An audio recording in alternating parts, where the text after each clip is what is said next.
पर इन नौजवाननि खे छा चऊं जिनजी सिंध पब्लिक सर्विस कमीशन जंहिंमें अहलियत जो सुवाल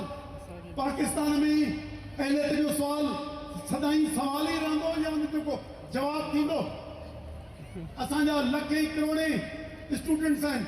असांजो नौजवान आहे जंहिंजे मुस्तक़बिल तरक़ी अहलियत ईमानदारी ते थियणी आहे पर असांजी सिंध हुकूमत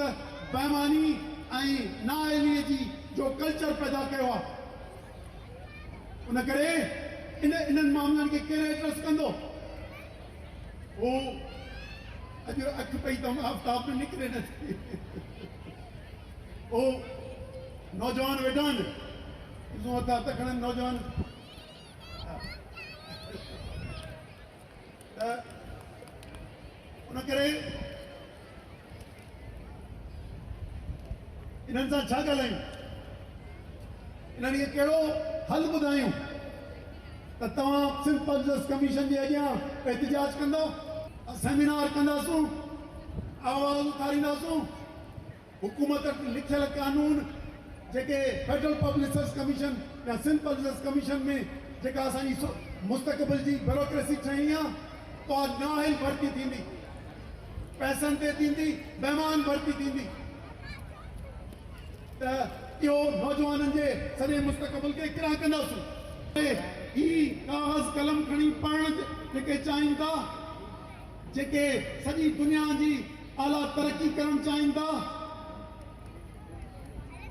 उन्हनि खे सिंध गवर्नमेंट पंहिंजे नाक़िस थर्ड क्लास इदारे जंहिंजी अहलियत जे बुनियाद ते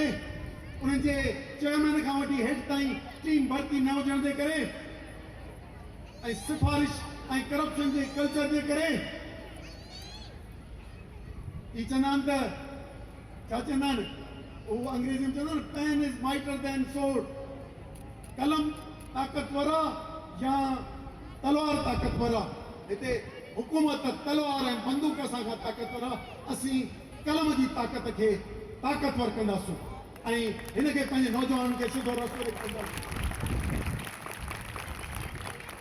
न त असांखे रियासत त इहो ॿुधाए छॾियो आहे न सिंध गवर्नमेंट त इहो ॿुधाए छॾियो आहे न पीपलनि ज़ालिब जो शहर आहे न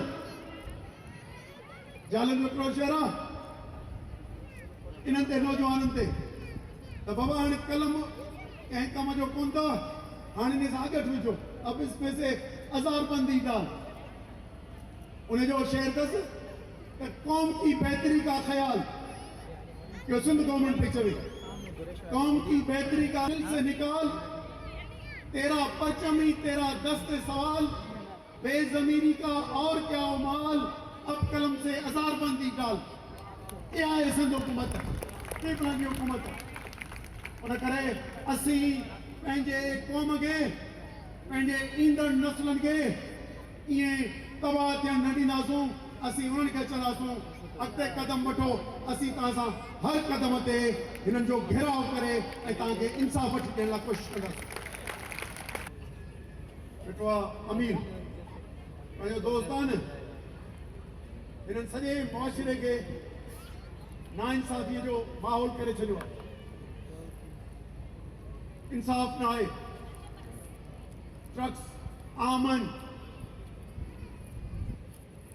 नाअहली आहे ज़ुल्म आहे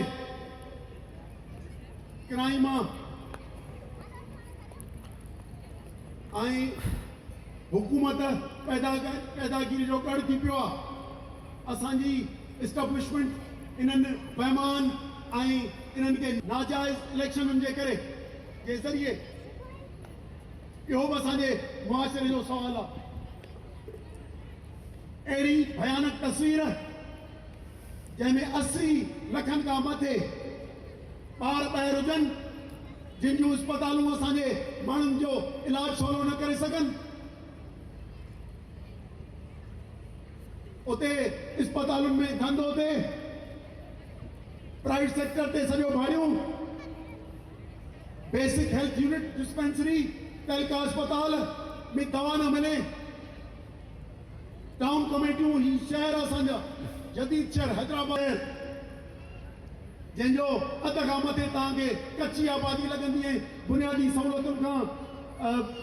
खां परे रहंदा अहिड़े फिटल मुआशरे जे बजाए असीं अहिड़ी मुल्क जी नए सिर तामीर करणु चाहियूं था। मुल्क जो आइन जंहिंमें ही मुल्क ठहियो उन में बराबरी जे बुनियाद ते वफ़ाक़ा ख़ुद मुख़्तार सूबा आहिनि जेके मिल्कियतुनि जा वारिस आहिनि, जेके टैक्सनि जा वारिस आहिनि, 4 खाता वफ़ाक़ खे था ॾियनि ऐं उनखे पंहिंजो बैन अक़वामी तालुकात करंसी सिक्योरिटी जे ज़रिए हलाइनि था। अहिड़े क़िस्म जो मुल्क चाहियूं था जिते एहतिसाब हुजे, चोरनि खे चङो मुड़ुस न करे विहारिजे। अहिड़े भयानक तस्वीर खे असीं दुरुस्त करणु चाहियूं था। पर हिननि इहो करे छॾियो आहे। पोइ अमीर खे चवनि था हिनजो दोस्त आहे हिकिड़ो अयूब कोसो, उनजे शेर सां ख़तमु कंदुसि। हुन चयो त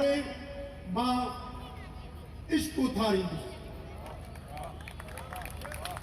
तूं जाग उजाड़ींदे मां ख़्वाब विरहाईंदुसि,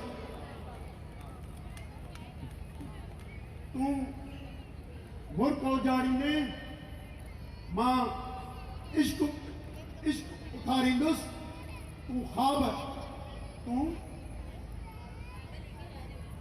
जाग उजाड़ींदे मां ख़्वाब विरहाईंदुसि, एहसास रखो थींदुसि, आवाज़ नऊं थींदुसि, एहसास रखो थींदुसि, आवाज़ नऊं थींदुसि,